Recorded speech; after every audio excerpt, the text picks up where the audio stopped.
गुरु नानक पद पंकज बंदन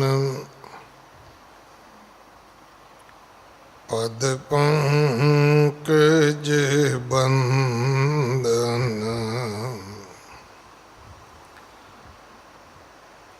सिमरो अंगद दुख निकंदन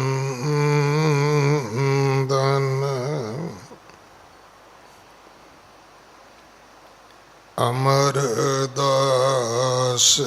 गुर हृदय नित त्यामो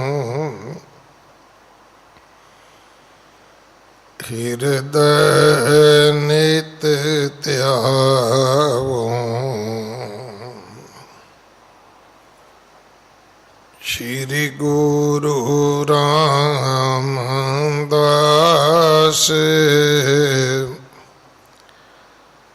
गुण गावो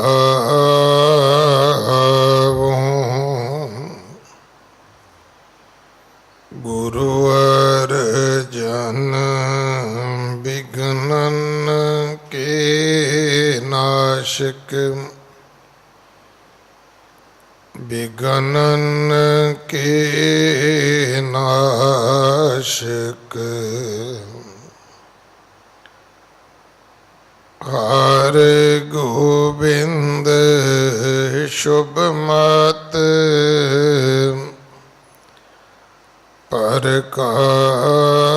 प्रकाशक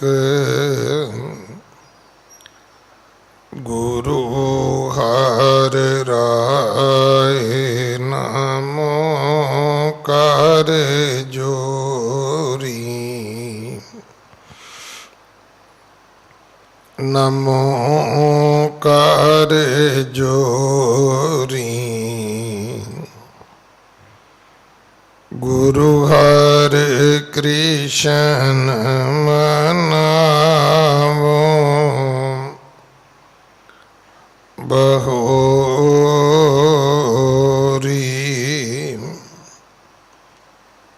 तेग बहादुर परम कृपाला वाहिगुरु परम कृपाला श्री गुरु गोबिंद सिंह बेसाला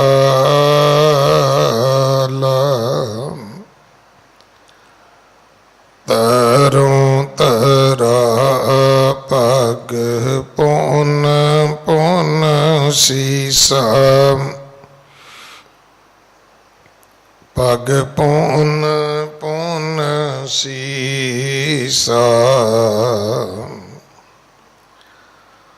बंदों जी बार बार जगदीशा जहाँ में अमृत ज्ञान है मानक भगत बैराग तन श्री गुरु ग्रंथ उदद बंदों कर अनुराग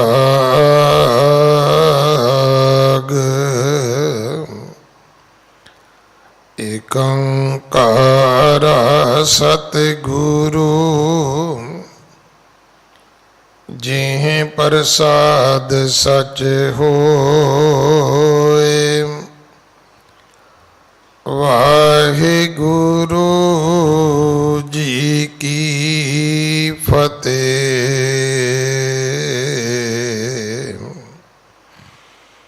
विघ्न विनाशन सोए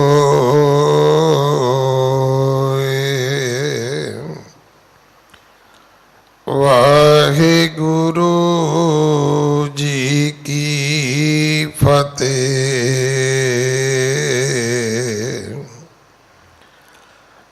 विघन विनाशन सोए।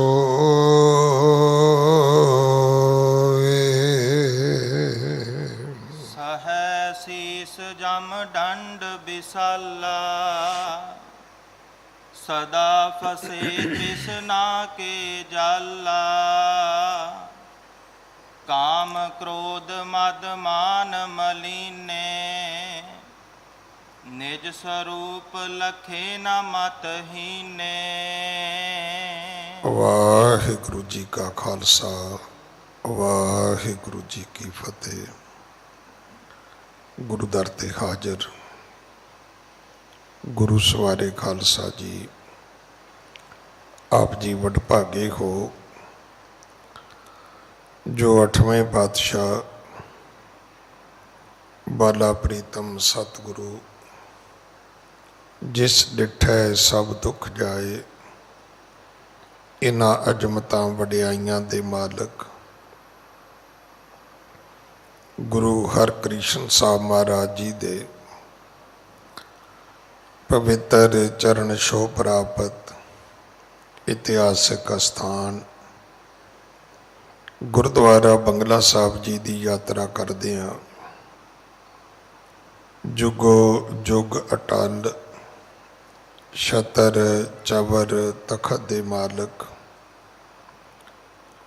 धन धन धन श्री गुरु ग्रंथ साहिब पातशाह महाराज जी दे हजूर मनुखा जीवन दीयां घड़ियां नूं सफला कर रहे हो। सतगुरु सारियां दी यात्रा सफल करन। हुण समा है गुरु दरबार दे निजम अनुसार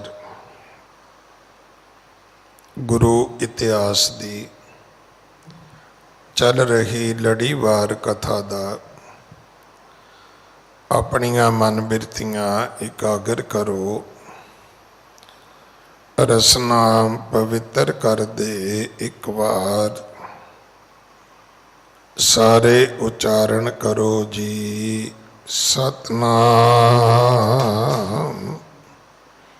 वाहिगुरु जी। सहै शीस जम दंड विशाला, सदा फसे तृष्णा के जाला। ये इतिहास पहले पातशाह जाहर पीर जगत गुरु कल तारण आए श्री गुरु नानक देव महाराज जी का है। प्रसंग है सतगुरु कश्मीर देश गए ने, इथे एक पंडित नानक महिमा तिन सुनी, दर्शन करो हृदय अस गुणी। उन्हें गुरु नानक साहब की आमद की पहला खबर सुनी। फिर गुरु नानक साहब जी का उसने जस सुनिया, वडियाई सुनी। पुस्तक लदे उष्ट जिन दो, गमनत संग रहत है सो। ये पढ़िया लिखिया पंडित विद्वान सी। कश्मीर विच ऊठ नहीं हुंदे, पर इहदे कोल 2 ऊठां दे भार, भाव इन्नियां भारियां भारियां पुस्तकां,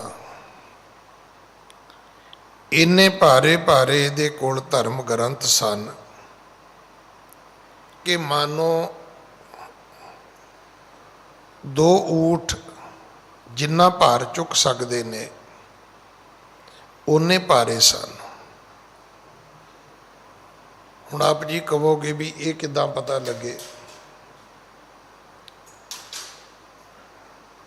जिहड़े लोग ये काम करते ने उन्होंने पता है, जिहड़े बैल गड्डी जोतते ने ਉਹਨਾਂ ਨੂੰ ਇਸ ਗੱਲ ਦਾ ਪਤਾ ਹੈ ਕਿ ਇੱਕ ਗੱਡੇ ਦੇ ਉੱਤੇ ਕਿੰਨਾ ਭਾਰ ਲੱਦਿਆ ਜਾ ਸਕਦਾ ਹੈ, ਜਿਹਨੂੰ ਦੋ ਬਲਦ ਖਿੱਚ ਸਕਦੇ ਨੇ। ਇਸੇ ਕਰਕੇ ਹਰ ਚੀਜ਼ ਦੀ ਵੇਟ ਲਿਮਟ ਹੁੰਦੀ ਹੈ। ਅੱਜ ਵੀ ਤੁਸੀਂ ਵੇਖੋਗੇ ਜਿਹੜੇ ਟਰੱਕ ਹੁੰਦੇ ਨੇ ਉਹਨਾਂ ਦੀ ਵੇਟ ਲਿਮਟ ਹੁੰਦੀ ਹੈ। ਜਦੋਂ ਜ਼ਿਆਦਾ ਭਾਰ ਲੱਦਿਆ ਜਾਂਦਾ ਹੈ ਉਹਦੇ ਨਾਲ ਹੀ ਰਸਤੇ ਵਿੱਚ ਬਹੁਤ ਸਾਰੀਆਂ ਦੁਰਘਟਨਾਵਾਂ ਵੀ ਹੁੰਦੀਆਂ ਨੇ। ਉਹਨਾਂ ਦਾ ਭਾਰ, ਉਹਨਾਂ ਦੀ ਫਲਾਵਟ, ਹਰ ਚੀਜ਼ ਦੀ ਤੁਲਾਈ ਮਪਾਈ ਅੱਜ ਵੀ ਹੈ, ਅੱਜ ਤੋਂ ਪਹਿਲਾਂ ਵੀ ਸੀ। ਇੱਕ ਊਠ ਕਿੰਨਾ ਭਾਰ ਚੁੱਕ ਸਕਦਾ ਹੈ, ਇੱਕ ਘੋੜਾ ਕਿੰਨਾ ਭਾਰ ਚੁੱਕ ਸਕਦਾ ਹੈ, ਇੱਕ ਖੱਚਰ ਕਿੰਨਾ ਭਾਰ ਚੁੱਕ ਸਕਦੀ ਹੈ, ਇੱਕ ਹਾਥੀ ਦੇ ਉੱਤੇ ਵੱਧ ਤੋਂ ਵੱਧ ਕਿੰਨਾ ਭਾਰ ਪਾਇਆ ਜਾ ਸਕਦਾ ਹੈ। ਤੇ ਬੰਦੇ ਦੀ ਮੂਰਖਤਾ ਤੁਸੀਂ ਵੇਖੀ ਹੈ ਵੀ ਕਿਤੇ ਸਟੇਜ ਬਣਾਈ ਤੇ ਇਹ ਸੋਚਿਆ ਹੀ ਨਹੀਂ ਵੀ ਉਹ ਸਟੇਜ ਭਾਰ ਕਿੰਨਾ ਚੁੱਕ ਸਕਦੀ ਹੈ। ਜਦੋਂ 50 ਦੀ ਥਾਂ 100 ਬੰਦਾ ਚੜ੍ਹ ਗਿਆ ਤੇ ਪਤਾ ਉਦੋਂ ਲੱਗਾ ਜਦੋਂ ਸਾਰੇ ਹੀ ਥੱਲੇ ਇੱਕ ਦੂਜੇ ਦੇ ਉੱਤੇ ਡਿੱਗ ਪਏ। ਤਾਂ ਇਸੇ ਕਰਕੇ ਹਰ ਚੀਜ਼ ਦਾ ਇੱਕ ਮਾਪ ਤੋਲ ਹੈ। ਇੱਥੇ ਵੀ ਬੰਗਲਾ ਸਾਹਿਬ ਜਿਹੜੀ ਉੱਪਰ ਫਾਲ ਸੀਲਿੰਗ ਹੋਈ ਹੈ, ਹੁਣ ਮੈਂ ਤੇ ਆਪ ਕਰਵਾਈ ਤੇ ਮੈਨੂੰ ਪਤਾ ਹੈ ਕਿ ਮੈਂ ਖੁਦ ਹਾਜ਼ਰ ਸੀ ਇੱਥੇ, ਕਿ ਸਭ ਤੋਂ ਪਹਿਲਾਂ ਉਹਨਾਂ ਨੇ ਛੱਤ ਵੇਖੀ ਹੈ ਵੀ ਕੀ ਛੱਤ ਜਿਹੜੇ ਏਸੀ ਪਲਾਂਟ ਲੱਗਣਗੇ ਉਹਦਾ ਭਾਰ ਚੁੱਕ ਸਕਦੀ ਹੈ, ਉਹਦੇ ਵਿੱਚ ਸੀਮੈਂਟ ਕਿੰਨਾ ਹੈ, ਉਹਦੇ ਵਿੱਚ ਸਰੀਆ ਕਿੰਨਾ ਹੈ।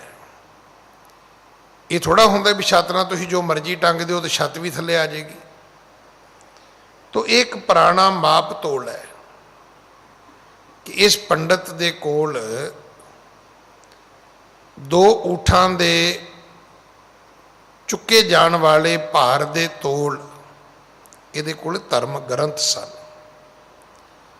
ਇਹਦੇ ਕੋਲੇ ਧਾਰਮਿਕ ਕਿਤਾਬਾਂ ਸਨ। ਇਹ ਆ ਗਿਆ ਜੀ ਗੁਰੂ ਜੀ ਨਾਲ ਚਰਚਾ ਕਰਨ ਵਾਸਤੇ। ਗੁਰੂ ਜੀ ਨੇ ਇਸ ਨੂੰ ਸ਼ਲੋਕ ਸੁਣਾਇਆ। ਉਹ ਸ਼ਲੋਕ ਸਾਡੇ ਵਾਲਾ ਨਹੀਂ, ਕਿਉਂਕਿ ਸਾਡੀ ਸੈਂਸ ਵਿੱਚ ਸ਼ਲੋਕ ਦਾ ਅਰਥ ਹੁੰਦਾ ਕਿਸੇ ਨੂੰ ਬੁਰਾ ਭਲਾ ਬੋਲਣਾ, ਫਿੱਕਾ ਬੋਲਣਾ। ਕਹਿੰਦਾ ਅਮਕਾ ਆਇਆ ਸੀ ਆਦਮੀ, ਮੈਂ ਚੰਗੇ ਸ਼ਲੋਕ ਸੁਣਾਏ ਉਹਨੂੰ।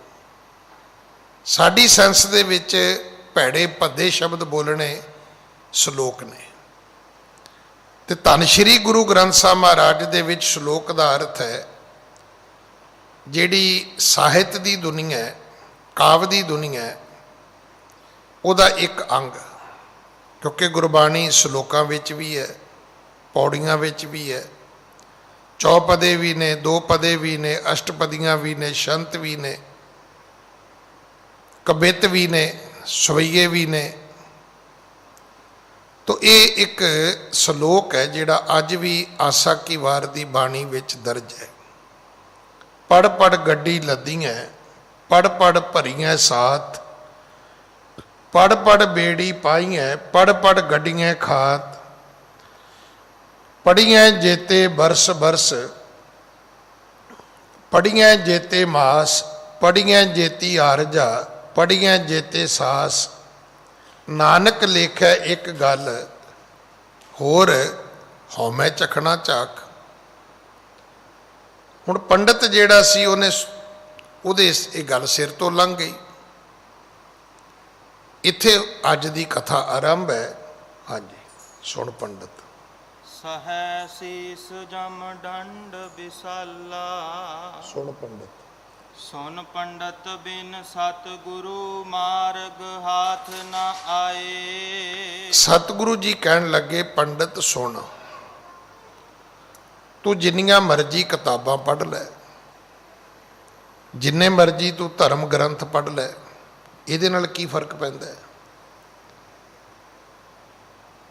ਪਰ ਬਿਨ ਸਤਿਗੁਰ ਵਾਟ ਨਾ ਪਾਵੈ। ਗੁਰੂ ਤੋਂ ਬਿਨਾਂ ਰਸਤਾ ਨਹੀਂ ਪਤਾ ਲੱਗਣਾ। ਸਾਡੀ ਸਿੱਖ ਧਰਮ ਦੇ ਵਿੱਚ ਵਡਿਆਈ ਇਹ ਹੈ ਕਿ ਅਸੀਂ ਗੁਰੂ ਸ਼ਬਦ ਤੋਂ ਬੜੇ ਪ੍ਰਭਾਵਿਤ ਹਾਂ। ਗੁਰੂ ਪਦ ਸਾਡੇ ਦਿਲੋਂ ਦਿਮਾਗ ਦੇ ਵਿੱਚ ਉਤਰਿਆ ਹੋਇਆ ਹੈ। ਸ਼ਾਇਦ ਇਹੋ ਹੀ ਕਾਰਨ ਸੀ ਕਿ ਜਦੋਂ 18ਵੀਂ ਸਦੀ ਸੀ ਤਾਂ ਉਸ ਵੇਲੇ ਦੇ ਜਿਹੜੇ ਜ਼ਕਰੀਆ ਖਾਂ ਵਰਗੇ, ਨਾਦਰ ਸ਼ਾਹ ਵਰਗੇ ਜਿਹੜੇ ਹਾਕਮ ਸਨ, ਹਮਲਾਵਰ ਸਨ, ਉਹ ਜਿਹੜੇ ਮੁਗਲਿਆ ਸਲਤਨਤ ਦੇ ਲੋਕ ਸੀ, ਉਹ ਕਹਿੰਦੇ ਸੀ ਵੀ ਪੰਜਾਬ ਦੇ ਵਿੱਚ ਕਿਸੇ ਨੇ ਗੁੜ ਨੂੰ ਗੁੜ ਨਹੀਂ ਕਹਿਣਾ। ਕਹਿੰਦੇ ਜੀ ਕਿਉਂ? ਕਹਿੰਦੇ ਗੁੜ ਕਿਉਂ? ਇਹਨਾਂ ਸਿੱਖਾਂ ਨੂੰ ਗੁਰੂ ਚੇਤੇ ਆਏਗਾ। ਗੁੜ ਤੇ ਗੁਰੂ ਵਿੱਚ ਬੜੀ ਨੇੜਤਾ ਹੈ। ਜਿੰਨੀ ਸਾਡੇ ਵਿੱਚ ਗੁਰੂ ਸ਼ਬਦ ਦੀ ਮਹਿਮਾ ਹੈ, ਉਨੀ ਹੀ ਵੱਡੀ ਗੁਰੂ ਸ਼ਬਦ ਦੀ ਸਾਡੇ ਵਿੱਚ ਗਿਆਨਤਾ ਵੀ ਹੈ। ਹੁਣ ਗੁਰੂ ਗੁਰ ਕਰ ਮਨ ਮੋਰ, ਗੁਰੂ ਬਿਨਾ ਮੈਂ ਨਾਹੀ ਹੋਰ, ਗੁਰ ਕਰਤਾ ਗੁਰ ਕਰਨੈ ਜੋਗ, ਗੁਰ ਪਰਮੇਸ਼ਰ ਹੈਪੀ ਹੋਗ। ਗੁਰੂ ਗੁਰ ਕਰ ਮਨ ਮੋਰ, ਗੁਰੂ ਬਿਨਾ ਮੈਂ ਨਾਹੀ ਹੋਰ। ਹੁਣ ਗੁਰੂ ਦੀ ਮਹਿਮਾ ਤੇ ਬਹੁਤ ਹੈ, ਪਰ ਗੁਰੂ ਦੇ ਪ੍ਰਤੀ ਸਾਡੇ ਵਿੱਚ ਗਿਆਨ ਨਹੀਂ ਹੈ। ਗੁਰੂ ਦਾ ਅਰਥ ਦਾਤਾਂ ਦੇਣ ਵਾਲਾ ਨਹੀਂ ਹੁੰਦਾ। ਇਹ ਗੱਲ ਸਿੱਖ ਧਰਮ ਦੇ ਵਿੱਚ ਸਭ ਤੋਂ ਪਹਿਲਾਂ ਗੁਰੂ ਨੇ ਦੱਸੀ ਹੈ, ਕਿਉਂਕਿ ਗੁਰੂ ਗਿਆਨ ਦਾ ਦਾਤਾ ਹੈ। ਗਿਆਨ ਅੰਜਨ ਗੁਰ ਦੀਆ, ਅਗਿਆਨ ਅੰਧੇਰ ਵਿਨਾਸ਼। ਇਹ ਤਾਂ ਗੁਰੂ ਨਾਨਕ ਸਾਹਿਬ ਨੇ ਦੱਸਿਆ ਕਿ ਹਵਾ, ਪਾਣੀ, ਧਰਤੀ, ਚੰਦਰਮਾ, ਸੂਰਜ, ਇਹ ਸਭ ਕੁਝ ਭੈ ਵਿੱਚ ਪਵਨ ਵਹੈ ਸਦਵਾਓ, ਭੈ ਵਿੱਚ ਚੱਲੈ ਲੱਖ ਦਰਿਆਓ, ਭੈ ਵਿੱਚ ਅਗਨ ਕੱਢੈ ਵੇਗਾਰ, ਭੈ ਵਿੱਚ ਧਰਤੀ ਦੱਬੀ ਭਾਰ, ਭੈ ਵਿੱਚ ਸੂਰਜ, ਭੈ ਵਿੱਚ ਚੰਦ, ਕੋਹ ਕਰੋੜੀ ਚਲਤ ਨਾ ਅੰਤ। ਨਹੀਂ ਤੇ ਇਸ ਤੋਂ ਪਹਿਲਾਂ ਕੀ ਸੀ? ਇਸ ਤੋਂ ਪਹਿਲਾਂ ਪਵਨ ਵੀ ਦੇਵਤਾ ਸੀ, ਅਗਨ ਵੀ ਦੇਵਤਾ ਸੀ। ਜਿਹੜੇ 33 ਕਰੋੜ ਦੇਵੀ ਦੇਵਤੇ ਨੇ, ਹੁਣ ਵੇਖੋ ਗੱਲ ਤੇ ਬੜੀ ਸੌਖੀ ਹੈ। ਹਰ ਬੰਦਾ ਕਹੀ ਜਾਂਦਾ ਜੀ ਮੈਂ ਹਿੰਦੂ ਧਰਮ ਨੂੰ ਮੰਨਦਾ। ਠੀਕ ਹੈ, ਮੰਨਦਾ ਹੈ ਭਾਈ ਤੂੰ, ਪਰ ਕਿਸੇ ਵਿਅਕਤੀ ਨੇ ਬੜੇ ਵਿਅੰਗਮਈ ਤਰੀਕੇ ਨਾਲ ਗੱਲ ਕੀਤੀ। ਕੋਈ ਮੇਰੇ ਵਰਗਾ ਸਧਾਰਨ ਬੰਦਾ ਗਿਆ ਤੇ ਉਹਨੇ ਜਾ ਕੇ ਮੰਦਿਰ ਦੇ ਵਿੱਚ ਰੁਪਈਆ ਮੱਥਾ ਟੇਕਿਆ ਤੇ ਪੁਜਾਰੀ ਸਾਹਿਬ ਬੈਠੇ ਸੀ। ਕਹਿੰਦਾ ਕਮਾਲ ਹੈ, 33 ਕਰੋੜ ਦੇਵੀ ਦੇਵਤੇ ਤੇ ਭੇਟਾ 1 ਰੁਪਈਆ। ਤੋ ਮੱਥਾ ਟੇਕਣ ਵਾਲਾ ਉਦੋਂ ਵੀ ਕਲਾਕਾਰ ਸੀ। ਉਹ ਕਹਿਣ ਲੱਗਾ ਪੰਡਤ ਜੀ ਗੱਲ ਹੀ ਕੋਈ ਨਹੀਂ, ਤੁਸੀਂ ਦੇਵਤਿਆਂ ਦੇ ਨਾਂ ਦੱਸੀ ਜਾਓ, ਮੈਂ ਰੁਪਈਆ ਮੱਥਾ ਟੇਕੀ ਜਾਂਦਾ। ਹੁਣ 33 ਕਰੋੜ ਨਾਂ ਉਹਨੂੰ ਕਿਹੜਾ ਆਉਂਦੇ ਸੀ?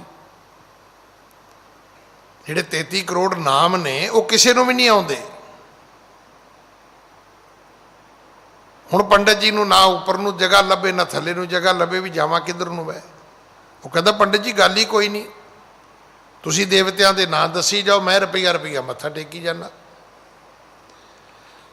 33 ਕਰੋੜ ਦੇਵੀ ਦੇਵਤਿਆਂ ਵਿੱਚ ਸੂਰਜ ਵੀ ਦੇਵਤਾ ਹੈ, ਚੰਦਰਮਾ ਵੀ ਦੇਵਤਾ ਹੈ, ਧਰਤੀ ਵੀ ਦੇਵਤਾ ਹੈ, ਪਾਣੀ ਵੀ ਦੇਵਤਾ ਹੈ, ਅੱਗ ਵੀ ਦੇਵਤਾ ਹੈ। ਪਰ ਗੁਰੂ ਨਾਨਕ ਸਾਹਿਬ ਨੇ ਕਿਹਾ ਨਹੀਂ ਨਾ, ਦੇਵਾਨ ਦੇਵ ਜਿਹੜਾ ਉਹ ਸਿਰਫ ਰੱਬ ਹੈ। ਉਪਮਾ ਮਹਾਨ, ਉਹਦੀ ਮਹਿਮਾ ਬਹੁਤ ਵੱਡੀ ਹੈ। ਰਾਜਾਨ ਰਾਜ, ਭਾਨਾਨ ਭਾਨ, ਦੇਵਾਨ ਦੇਵ, ਉਪਮਾ ਮਹਾਨ। ਨਮੋ ਸੂਰਜ ਸੂਰਜੇ, ਨਮੋ ਚੰਦਰ ਚੰਦਰੇ। ਇਹ ਤਾਂ ਗੁਰੂ ਸਾਹਿਬ ਨੇ ਦੱਸਿਆ ਸਾਨੂੰ। ਇਸ ਤੋਂ ਪਹਿਲਾਂ ਕਿਹਨੂੰ ਪਤਾ ਸੀ? ਇਹ ਪਾਠ ਸਾਨੂੰ ਗੁਰੂ ਨੇ ਪੜ੍ਹਾਇਆ ਕਿ ਸਭਨਾ ਜੀਆਂ ਕਾ ਇੱਕ ਦਾਤਾ, ਸੋ ਮੈਂ ਵਿਸਰ ਨਾ ਜਾਈ। ਗੁਰੂ ਨੇ ਦੱਸਿਆ ਕਿ ਜੰਡੀਆਂ ਦੀ, ਪਿੱਪਲਾਂ ਦੀ, ਕਬਰਾਂ ਦੀ, ਮੜੀਆਂ ਦੀ ਪੂਜਾ ਨਹੀਂ ਕਰਨੀ। ਇਹ ਕੀਰਤਨ ਪੂਜਾ ਹੈ। ਕਰਤੇ ਤੋਂ ਬਿਨਾ ਕਿਸੇ ਨੂੰ ਰੱਬ ਨਹੀਂ ਮੰਨਣਾ। ਇਹ ਤਾਂ ਗੁਰੂ ਨੇ ਦੱਸਿਆ। ਗੁਰੂ ਨਾਨਕ ਸਾਹਿਬ ਪੰਡਤ ਨੂੰ ਕਹਿਣ ਲੱਗੇ, ਪੰਡਤ ਜਿੰਨੇ ਮਰਜੀ ਧਰਮ ਗ੍ਰੰਥ ਪੜ੍ਹ ਲੈ, ਪਰ ਇੱਕ ਗੱਲ ਧਿਆਨ ਰੱਖੀ, ਸੁਣ ਪੰਡਤ ਬਿਨ ਸਤਿਗੁਰੂ ਮਾਰਗ ਹਾਥ ਨਾ ਆਏ। ਤੈਨੂੰ ਰਸਤਾ ਨਹੀਂ ਪਤਾ ਲੱਗਣਾ। ਬਹੁਤੇ ਲੋਕ ਜਿਹੜੇ ਵਿਦਿਆ ਪੜ੍ਹਦੇ ਨੇ, ਇਹ ਵਿਦਿਆ ਵੀ ਇੱਕ ਆਪਣੇ ਆਪ ਵਿੱਚ ਇੱਕ ਜਿਮਨਾਸਟਿਕ ਹੈ। ਬਹੁਤੀ ਦੁਨੀਆ ਵਿਦਿਆ ਦੇ ਨਾਲ ਕੀ ਕਰਦੀ ਹੈ? ਬਹਿਸ ਮੁਬਾਸਾ ਕਰਦੀ ਹੈ, ਲੋਕ ਡਿਬੇਟ ਕਰਦੇ ਨੇ, ਲੋਕ ਇਹਦੇ ਨਾਲ ਆਪਸ ਵਿੱਚ ਗੱਲਬਾਤ ਕਰਦੇ ਨੇ, ਪਰ ਮੰਥਨ ਨਹੀਂ ਕਰਦੇ। ਪੰਜਾਬ ਸਕੂਲ ਐਜੂਕੇਸ਼ਨ ਬੋਰਡ ਹੈ, ਪਤਾ ਨਹੀਂ ਕੋਈ ਧਰਮੀ ਕਿਸੇ ਉਸ ਵੇਲੇ ਕੋਈ ਬੰਦਾ ਉਸ ਬੋਰਡ ਦਾ ਚੇਅਰਮੈਨ ਬਣਿਆ ਹੋਏਗਾ, ਉਹਨੇ ਕਮਾਲ ਕੀਤੀ ਹੈ। ਉਸ ਬੋਰਡ ਦੀ ਜਿਹੜੀ ਸਟੈਂਪ ਹੈ, ਉਸ ਸਟੈਂਪ ਦੇ ਵਿੱਚ ਗੁਰਬਾਣੀ ਦੀ ਪੰਕਤੀ ਲਿਖ ਦਿੱਤੀ ਹੈ, ਵਿਦਿਆ ਵਿਚਾਰੀ ਤਾਂ ਪਰਉਪਕਾਰੀ। ਅਗਰ ਵਿਦਿਆ ਨੂੰ ਵਿਚਾਰੋਗੇ ਨਹੀਂ ਤੇ ਬਿਜ਼ਨਸ ਹੈ। ਅੱਜ ਤੁਸੀਂ ਵੇਖੋ, ਡਾਕਟਰ ਇੱਕ ਵਿਦਿਆ ਹੈ। ਆਪਾਂ ਕਹਿੰਦੇ ਨੇ ਵੀ ਇਹਨੇ ਡਾਕਟਰੀ ਕੀਤੀ ਹੋਈ ਹੈ। ਡਾਕਟਰੀ ਇੱਕ ਪੜ੍ਹਾਈ ਹੈ। ਹੁਣ ਜੇ ਤੇ ਪੜ੍ਹਾਈ ਕੀਤੀ ਹੈ ਤੇ ਵਿਚਾਰੀ ਹੈ, ਤੇ ਆ ਜਿਹੜਾ ਅੱਜ ਕੰਮ ਹੋ ਰਿਹਾ ਇਹ ਨਹੀਂ ਹੋ ਸਕਦਾ। ਅੱਜ ਤੁਸੀਂ ਵੇਖਿਆ ਇਸ ਪ੍ਰੋਫੈਸ਼ਨ ਵਿੱਚ ਕਿੰਨਾ ਪਾਪ ਆ ਗਿਆ। ਇੱਕ ਸੱਜਣ ਨੇ ਬੜੀ ਕੀਮਤੀ ਗੱਲ ਆਖੀ, ਕਹਿੰਦਾ ਗਿਆਨੀ ਜੀ, ਡਾਕਟਰੀ ਲਾਈਨ ਦੇ ਵਿੱਚ ਜਿਹੜੇ ਬੰਦੇ ਪੈਸੇ ਕਮਾਉਂਦੇ ਸੀ, ਅੱਜ ਉਹ ਹਸਪੀਟਲ ਛੱਡ ਕੇ ਘਰ ਬਹਿ ਗਏ ਨੇ, ਪਰ ਜਿਹੜੇ ਸੇਵਾ ਕਰਦੇ ਸੀ ਡਾਕਟਰੀ ਲਾਈਨ ਵਿੱਚ, ਉਹ ਅੱਜ ਫਰੰਟ ਲਾਈਨ ਤੇ ਬੈਠੇ ਨੇ। ਅੱਜ 19 ਘੰਟੇ ਡਾਕਟਰ ਡਿਊਟੀ ਕਰ ਰਹੇ ਨੇ, ਪਰ ਉਹ ਕਿਹੜੇ ਨੇ? ਜਿਹੜੇ ਪੈਸੇ ਦੇ ਲਾਲਚੀ ਨਹੀਂ ਹੈਗੇ। ਜਿਹੜੇ ਪੈਸੇ ਦੇ ਲਾਲਚੀ ਸੀ ਉਹਨਾਂ ਨੂੰ ਤਾਂ ਡਰ ਪੈ ਗਿਆ ਵੀ ਜੇ ਮਰ ਗਏ ਤੇ ਇਹਨਾਂ ਪੈਸਿਆਂ ਦਾ ਕੀ ਹੋਏਗਾ ਜਿਹੜੇ ਇਕੱਠੇ ਕੀਤੇ ਨੇ। ਹੋ ਸਕਦਾ ਹੈ ਅੱਜ ਵੀ ਕੁਝ ਮਾੜੇ ਲੋਕ ਹੋਣ, ਪਰ ਚੰਗੇ ਲੋਕਾਂ ਦੀ ਵੀ ਕਮੀ ਨਹੀਂ ਹੁੰਦੀ। ਹੁਣ ਡਾਕਟਰੀ ਦੀ ਪੜ੍ਹਾਈ ਕੀ ਕਹਿੰਦੇ ਨੇ ਦੁਨੀਆ? ਕਹਿੰਦੇ ਉੱਪਰ ਰੱਬ ਤੇ ਥੱਲੇ ਡਾਕਟਰ। ਹੁਣ ਜੇ ਡਾਕਟਰ ਨੇ ਵਿਦਿਆ ਇੱਦਾਂ ਪੜ੍ਹੀ ਹੋਵੇ ਤੇ ਅੱਜ ਇਹ ਗੱਲ ਬਿਲਕੁਲ ਹਕੀਕਤ ਹੈ ਕਿ ਕਰੋਨੇ ਤੋਂ ਜਾਂ ਡਾਕਟਰ ਮੋੜੇ ਜਾਂ ਰੱਬ ਮੋੜੇ, ਨਹੀਂ ਤੇ ਬੰਦਾ ਮੁੜਦਾ ਹੀ ਨਹੀਂ ਵਾਪਸ। ਪਰ ਜੇ ਉਹਨੇ ਵਿਦਿਆ ਵਿਚਾਰੀ ਹੋਵੇ ਤਾਂ ਕਿ ਮੈਂ ਪੜ੍ਹਾਈ ਕਾਹਦੇ ਲਈ ਕੀਤੀ ਹੈ? ਸਿਰਫ ਪੈਸੇ ਕਮਾਉਣ ਲਈ ਕੀਤੀ ਜਾਂ ਲੋਕਾਂ ਦੀ ਜਾਨਾਂ ਬਚਾਉਣ ਲਈ ਕੀਤੀ ਹੈ? ਅੱਜ ਉਹ ਵੀ ਲੋਕ ਹੈਗੇ ਨੇ ਜਿਹੜੇ ਝੂਠੇ ਕਰੋਨੇ ਦੇ ਟੈਸਟ ਦੇ ਸਰਟੀਫਿਕੇਟ ਬਣਾ ਦਿੰਦੇ ਨੇ। ਅੱਧੀ ਦੁਨੀਆ ਮਾਰਨ ਦੇ ਵਿੱਚ ਉਹਨਾਂ ਲੋਕਾਂ ਦਾ ਦੋਸ਼ ਹੈ ਕਿ ਕੋਵਿਡ ਦੇ ਟੈਸਟ ਦੀ ਬਿਨਾਂ ਟੈਸਟ ਕੀਤੇ ਰਿਪੋਰਟ ਬਣਾਤੀ। ਪੈਸੇ ਕਮਾ ਰਹੇ ਨੇ ਲੋਕ। ਇਹ ਹਾਲਤ ਇਸ ਪੰਡਤ ਦੀ ਸੀ। ਇਹ ਜੇ ਕਥਾ ਪੂਰੀ ਸੁਣੋਗੇ ਫਿਰ ਆਪ ਜੀ ਨੂੰ ਸਮਝ ਆਏਗੀ। ਸਤਿਗੁਰੂ ਕਹਿਣ ਲੱਗੇ, ਪੰਡਤ ਤੇਰੇ ਕੋਲ ਧਰਮ ਗ੍ਰੰਥ ਨੇ, ਪਰ ਤੇਰੇ ਧਰਮ ਗ੍ਰੰਥ ਜਿਹੜੇ ਨੇ ਸਿਰਫ ਤੇਰੀ ਮਾਇਆ ਇਕੱਠੀ ਕਰਨ ਦਾ ਵਸੀਲਾ ਨੇ। ਪਰ ਇਹ ਚੇਤਾ ਰੱਖੀ, ਗੁਰੂ ਤੋਂ ਬਿਨਾ ਤੈਨੂੰ ਪਰਮਾਰਥ ਦਾ, ਰੱਬ ਦੇ ਘਰ ਦਾ ਰਸਤਾ ਕਿਸੇ ਨਹੀਂ ਦੱਸਣਾ। ਹਾਂਜੀ। ਬਿਨ ਤਾਰੀ ਤਾਰੋ ਫਿਰਿਓ, ਖੁੱਲੇ ਨਾ ਕਰੇ ਉਪਾਏ। ਦੁਬਾਰਾ ਪੜ੍ਹੋ। ਬਿਨ ਤਾਰੀ ਤਾਰੋ ਫਿਰਿਓ, ਖੁੱਲੇ ਨਾ ਕਰੇ ਉਪਾਏ। ਕਦੇ ਤਾਲਾ ਵੱਜਾ ਹੋਵੇ ਤੇ ਬਿਨਾ ਤਾਰੀ ਤੋਂ ਖੁੱਲ ਸਕਦਾ, ਚਾਬੀ ਤੋਂ ਬਿਨਾ। ਜਿੰਦਰਾ ਚਾਬੀ ਤੋਂ ਬਿਨਾ ਨਹੀਂ ਖੁੱਲਦਾ। ਹਾਂਜੀ। ਪੂਰਨ ਪੁੰਜ ਪੁੰਨ ਜਬ ਹੋਏ, ਮਿਲੈ ਗੁਰੂ ਉਪਦੇਸ਼ੈ ਸੋਏ। ਪਰ ਗੁਰੂ ਵੀ ਸਾਰਿਆਂ ਨੂੰ ਨਹੀਂ ਮਿਲਦਾ। ਇਹ ਤਾਂ ਪੂਰਬ ਕਰਮ ਅੰਕੁਰ ਜਬ ਪ੍ਰਗਟੇ, ਤੋ ਭੇਟਿਓ ਪੁਰਖ ਰਸਕ ਬੈਰਾਗੀ।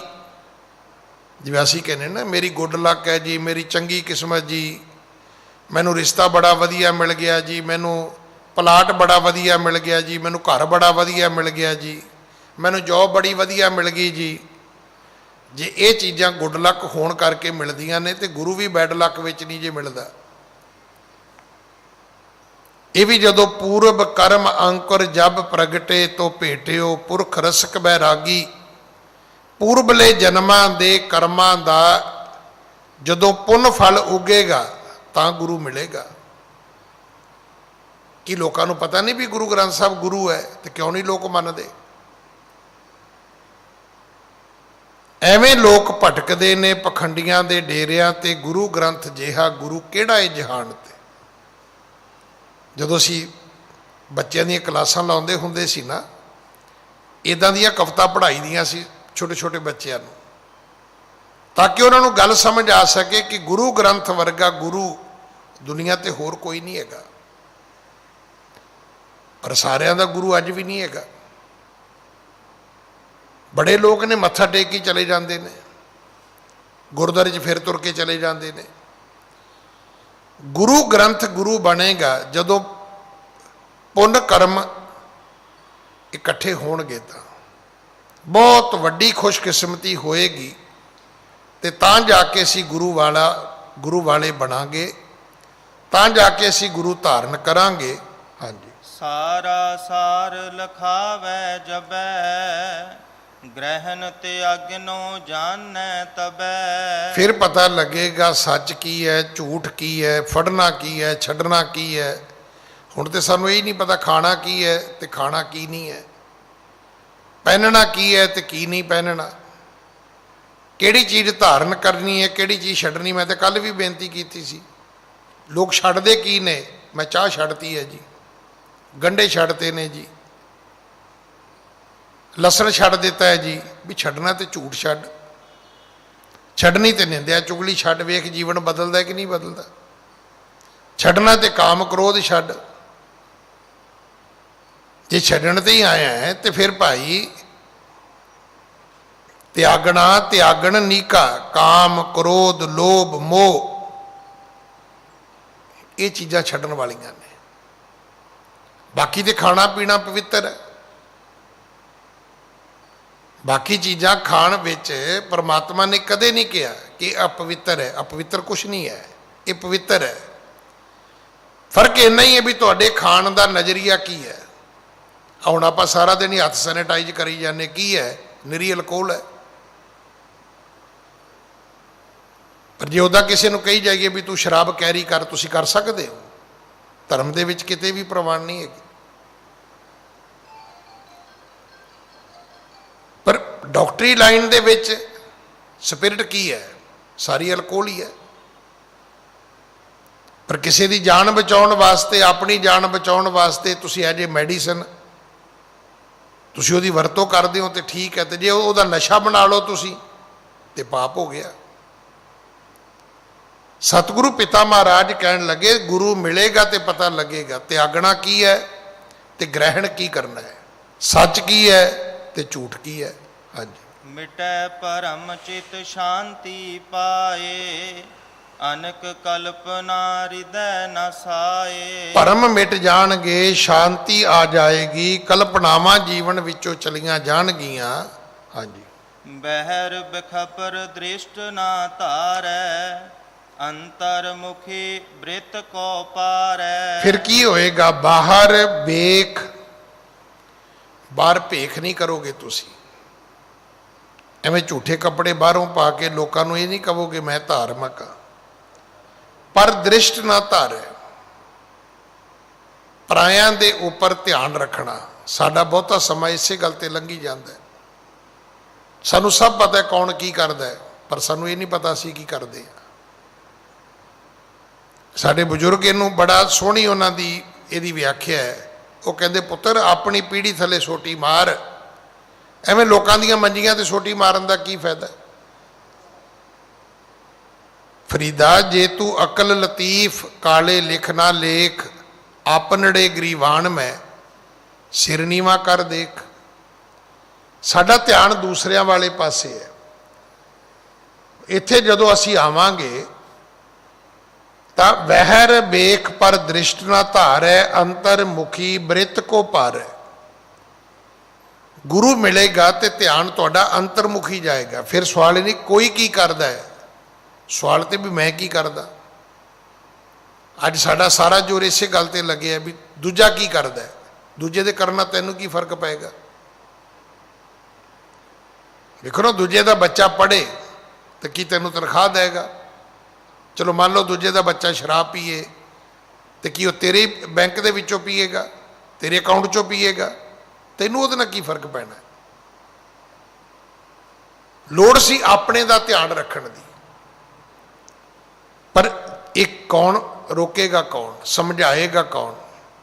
ਇਹ ਮਤ ਗੁਰੂ ਦਵੇਗਾ ਕਿ ਤੂੰ ਆਪਣੀ ਗੱਠੜੀ ਸੰਭਾਲ। ਹਾਂਜੀ, ਸੁਨ ਪੰਡਤ ਉਰ ਲਿਹੋ ਵਿਚਾਰੀ, ਜਬ ਲੋ ਮਨ ਹੈ ਵਿਸ਼ੈ ਵਿਕਾਰੀ। ਸੁਣ ਪੰਡਤ, ਜਿੰਨਾ ਚਿਰ ਮਨ ਵਿੱਚ ਵਿਸ਼ੇ ਵਿਕਾਰ ਨੇ, ਇਹ ਵਿਦਿਆ ਪੜ੍ਹਨੀ ਤੇ ਪੜਾਉਣੀ ਕਦੇ ਵੀ ਫਲੀਭੂਤ ਨਹੀਂ ਹੋਏਗੀ। ਹਾਂਜੀ, ਵਹਿਰ ਭੇਖ ਤਬ ਲਓ ਸਭ ਕਾਚਾ, ਸਾਚ ਸੰਗ ਰੰਚਿਕ ਨਹਿ ਰਾਚਾ। ਜਿਹੜਾ ਬਾਹਰ ਦੇ ਭੇਖ ਦੇ ਵਿੱਚ ਹੈ ਉਹ ਕੱਚਾ ਮਨੁੱਖ ਹੈ, ਉਹ ਝੂਠਾ ਮਨੁੱਖ ਹੈ। ਜਿਹੜਾ ਕੇਵਲ ਬਾਹਰ ਦੇ ਭੇਖ ਤੇ ਟਿਕਿਆ ਹੋਇਆ ਹੈ, ਸੱਚ ਦਾ ਰੰਗ ਜਿਹੜਾ ਹੈ ਉਹਦੇ ਮਨ ਦੇ ਵਿੱਚ ਕਦੇ ਆ ਕੇ ਰਚਿਆ ਹੀ ਨਹੀਂ। ਗੁਰੂ ਨੇ ਆਖਿਆ ਸੀ ਸਾਨੂੰ ਕਿ ਅੰਦਰੋਂ ਅਸੀਂ ਪੱਟ ਵਰਗੇ ਬਣਨਾ ਹੈ, ਰੇਸ਼ਮ ਵਰਗੇ ਬਣਨਾ ਹੈ। ਜਿਨ ਪੱਟ ਅੰਦਰ ਬਾਹਰ ਗੁੱਦੜ ਤੇ ਭਲੇ ਸੰਸਾਰ। ਜਿਨ੍ਹਾਂ ਦਾ ਅੰਦਰ ਦਾ ਹਿਰਦਾ ਰੇਸ਼ਮ ਵਰਗਾ ਹੈ, ਬਾਹਰ ਉਹਨਾਂ ਨੇ ਕੱਪੜੇ ਖੱਦਰ ਦੇ ਪਾਏ ਨੇ, ਉਹ ਤਾਂ ਬੜੇ ਭਲੇ ਲੋਕ ਨੇ ਦੁਨੀਆ ਦੇ ਵਿੱਚ ਭਾਈ। ਹਾਂਜੀ, ਸਹਿ ਸੀਸ ਜਮ ਡੰਡ ਵਿਸਾਲਾ, ਸਦਾ ਫਸੇ ਤ੍ਰਿਸ਼ਨਾ ਕੇ ਜਾਲਾ। ਉਹ ਲੋਕ ਜਿਹੜੇ ਤ੍ਰਿਸ਼ਨਾ ਦੇ ਵਿੱਚ ਫਸੇ ਹੋਏ ਨੇ, ਉਹਨਾਂ ਨੂੰ ਜਮ ਦੇ ਡੰਡ ਸਹਾਰਨੇ ਪੈਣਗੇ। ਹਾਂਜੀ, ਕਾਮ ਕ੍ਰੋਧ ਮਦ ਮਾਨ ਮਲੀਨੇ, ਨਿਜ ਸਰੂਪ ਲਖੈ ਨ ਮਤ ਹੀਨੇ। ਉਹ ਕਾਮ ਦੇ ਵਿੱਚ, ਕ੍ਰੋਧ ਦੇ ਵਿੱਚ, ਨਸ਼ੇ ਦੇ ਵਿੱਚ ਤੇ ਮੈਲੇ ਮਨ ਦੇ ਵਿੱਚ ਉਹ ਪ੍ਰਵਿਰਤ ਨੇ, ਪਰਚੇ ਹੋਏ ਨੇ। ਉਹਨਾਂ ਨੂੰ ਆਪਣੇ ਨਿਜ ਸਰੂਪ ਦਾ ਪਤਾ ਹੀ ਨਹੀਂ ਹੈ। ਨਿਜ ਸਰੂਪ ਕੀ ਹੈ? ਮਨ ਤੂੰ ਜੋਤ ਸਰੂਪ ਹੈ, ਬੰਦਿਆ ਤੂੰ ਰੱਬ ਦੀ ਅੰਸ਼ ਹੈ, ਪਰ ਇਹ ਪਤਾ ਹੀ ਨਹੀਂ ਲੱਗਦਾ। ਬੰਦਾ ਕਾਮ ਕ੍ਰੋਧ ਵਿੱਚ ਹੀ ਗੁਆਚਾ ਫਿਰਦਾ। ਹਾਂਜੀ, ਪੂਰਬ ਪੁੰਨ ਪੁੰਜ ਹਵੈ ਜਬ ਹੀ, ਮਿਲਹਿ ਕਿਰਪਾ ਕਰ ਸਤਿਗੁਰ ਤਬ ਹੀ। ਜਦੋਂ ਪੂਰਬਲੇ ਪੁੰਨ ਪੁੰਜ ਇਕੱਠੇ ਹੋਣਗੇ ਤਦੋਂ ਗੁਰੂ ਜੀਵਨ ਵਿੱਚ ਪ੍ਰਾਪਤ ਹੋਵੇਗਾ। ਹਾਂਜੀ, ਨਿਜ ਸਰੂਪ ਕੋ ਦੇਹ ਦਿਖਾਈ, ਭਰਮ ਕਰਮ ਤੇ ਲੇਹ ਛੁਡਾਈ। ਗੁਰੂ ਕੀ ਕਰਦਾ ਹੈ? ਸਾਨੂੰ ਭਰਮਾਂ ਤੋਂ, ਕਰਮਾਂ ਤੋਂ ਬਚਾ ਲੈਂਦਾ ਹੈ। ਅੱਜ ਕੁਝ ਕਰਮ ਐਸੇ ਨੇ ਜਿਨ੍ਹਾਂ ਨੂੰ ਬੰਦੇ ਨੇ ਧਰਮ ਮੰਨ ਲਿਆ, ਜਿਵੇਂ ਮੌਲੀ ਬੰਨ ਲਈ। ਹੁਣ ਮੌਲੀ ਤੋਂ ਅਸੀਂ ਵਾਕੀ ਟਾਕੀ ਦਾ ਕੰਮ ਲੈਂਦੇ ਹਾਂ ਵੀ ਮੌਲੀ ਬੰਨ ਲਈ, ਨਾ ਮੁੜ ਕੇ ਮੰਦਿਰ ਜਾਣ ਦੀ ਲੋੜ ਹੈ, ਨਾ ਮੁੜ ਕੇ ਗੁਰਦੁਆਰੇ ਜਾਣ ਦੀ ਲੋੜ ਹੈ। ਮੈਂ ਤਾਂ ਬੇਨਤੀ ਕਰ ਰਿਹਾ ਵੀ ਕਈ ਲੋਕ ਜਦੋਂ ਘਰ ਅਖੰਡ ਪਾਠ ਰੱਖਦੇ ਨੇ ਨਾ, ਤੇ ਉਹ ਆਪਣੇ ਗੁੱਟ ਤੇ ਮੌਲੀ ਬੰਨ ਲੈਂਦੇ ਨੇ, ਤੇ ਬੰਨ੍ਹਦੇ ਗ੍ਰੰਥੀ ਸਿੰਘ ਨੇ। ਹੁਣ ਜਾਂ ਤੇ ਉਹਨਾਂ ਨੂੰ ਸਮਝਾਉਣਾ ਚਾਹੀਦਾ ਵੀ ਇਹ ਭਾਈ ਤੈਨੂੰ ਦੱਸੇਗਾ ਧਾਗਾ ਵੀ ਘਰ ਅਖੰਡ ਪਾਠ ਰੱਖਿਆ ਤੇ ਤੂੰ ਉੱਥੇ ਹਾਜ਼ਰੀ ਭਰਨੀ ਹੈ। ਤੇ ਜੇ ਹੁਣ ਉਹ ਧਾਗਾ ਬੰਨ੍ਹ ਕੇ ਬਾਹਰ ਹੀ ਭੱਜਾ ਫਿਰੇ ਤੇ ਵਾਕੀ ਟਾਕੀ ਤਾਂ ਹੈ ਨਹੀਂ ਕਿ ਉਹਨੂੰ ਜਿੱਥੇ ਤੁਰਿਆ ਫਿਰੇਗਾ ਉੱਥੇ ਹੀ ਬਾਣੀ ਸੁਣੇਗੀ। ਵੇਖੋ, ਜਦੋਂ ਅਸੀਂ ਕੇਵਲ ਕਈ ਕਰਮਾਂ ਨੂੰ ਧਰਮ ਮੰਨ ਲਿਆ, ਬਹੁਤ ਸਾਰੇ ਕਰਮ ਐਸੇ ਨੇ ਜਿਨ੍ਹਾਂ ਨੂੰ ਅਸੀਂ, ਜਿਵੇਂ ਸਵੇਰੇ ਉੱਠ ਕੇ ਇਸ਼ਨਾਨ ਕਰਨਾ ਹੈ, ਅਸੀਂ ਇਹਨੂੰ ਵੀ ਧਰਮ ਮੰਨ ਲਿਆ।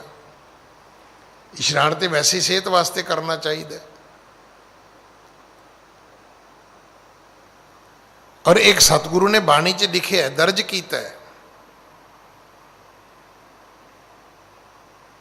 ਕਿ ਧਰਮ ਕਰਮ ਪਖੰਡ ਜੋ ਦੀਸੈ, ਤਿਨ ਜਮ ਜਾਗਾਤੀ ਲੂਟੈ, ਨਿਰਵਾਣ ਕੀਰਤਨ ਗਾਵੋ ਕਰਤੇ ਕਾ, ਨਿਮਕ ਸਿਮਰਤ ਜਿਤ ਛੂਟੈ। ਕੁਝ ਕਰਮ ਜਿਨ੍ਹਾਂ ਨੂੰ ਅਸੀਂ ਧਰਮ ਮੰਨ ਲਿਆ, ਜਿਵੇਂ ਕਈਆਂ ਨੇ ਗਲ 'ਚੋਂ ਗੰਠੀ ਜੀ ਪਾਈ ਹੁੰਦੀ ਹੈ, ਕਈਆਂ ਦੇ ਗਲ 'ਚ ਮਾਲਾ ਪਾਈ ਹੁੰਦੀ ਹੈ। ਉਹ ਕੀ ਹੈ? ਉਹ ਕਰਮ ਹੈ।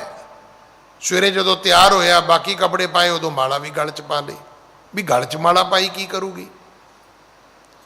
ਜੇ ਤੇ ਤੂੰ ਉਸ ਮਾਲਾ ਨੂੰ ਉਤਾਰ ਕੇ ਉਹਦਾ ਇੱਕ ਮਣਕਾ ਫੜ ਕੇ ਇੱਕ ਮੂਲ ਮੰਤਰ ਦਾ ਪਾਠ ਕਰੇ, ਫਿਰ ਦੂਜਾ ਮਣਕਾ ਫੜ ਕੇ ਫਿਰ ਪਾਠ ਕਰੇ, ਫਿਰ ਵੀ ਗੱਲ ਸਮਝ ਆਉਂਦੀ ਹੈ।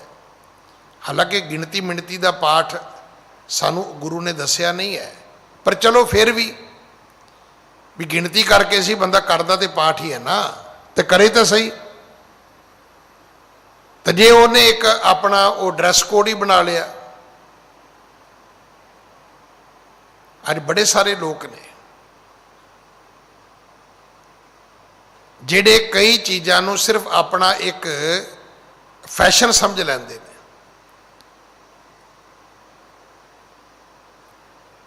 ਕਿ ਮਾਲਾ ਗਲ 'ਚ ਪਾ ਲਈ, ਸੋਹਣੀ ਲੱਗਦੀ ਹੈ ਜੀ, ਪਰ ਜੇ ਉਹ ਮਾਲਾ ਤੇ ਪਾਠ ਕਰੇ ਤਾਂ ਮੁਬਾਰਕ ਹੈ, ਨਾ ਪਾਠ ਕਰੇ ਤਾਂ ਉਹ ਕੁਛ ਵੀ ਨਹੀਂ ਹੈ। ਪਰ ਇਹ ਗੱਲ ਕੌਣ ਦੱਸੇਗਾ? ਇਹ ਗੱਲ ਤਾਂ ਗੁਰੂ ਸਮਝਾਏਗਾ ਕਿ ਪੂਰਬ ਪੁੰਨ ਪੁੰਜ ਹਵੈ ਜਬ ਹੀ ਮਿਲੇ ਕਿਰਪਾ ਕਰ ਸਤਿਗੁਰ ਤਬ ਹੀ ਨਿਜ ਸਰੂਪ ਕੋ ਦੇਹ ਦਿਖਾਈ ਭਰਮ ਕਰਮ ਤੇ ਲੇਹ ਛਡਾਈ। ਗੁਰੂ ਭਰਮ ਕਰਮਾਂ ਤੋਂ ਬਚਾ ਲੈਂਦਾ ਹੈ। ਹਾਂਜੀ।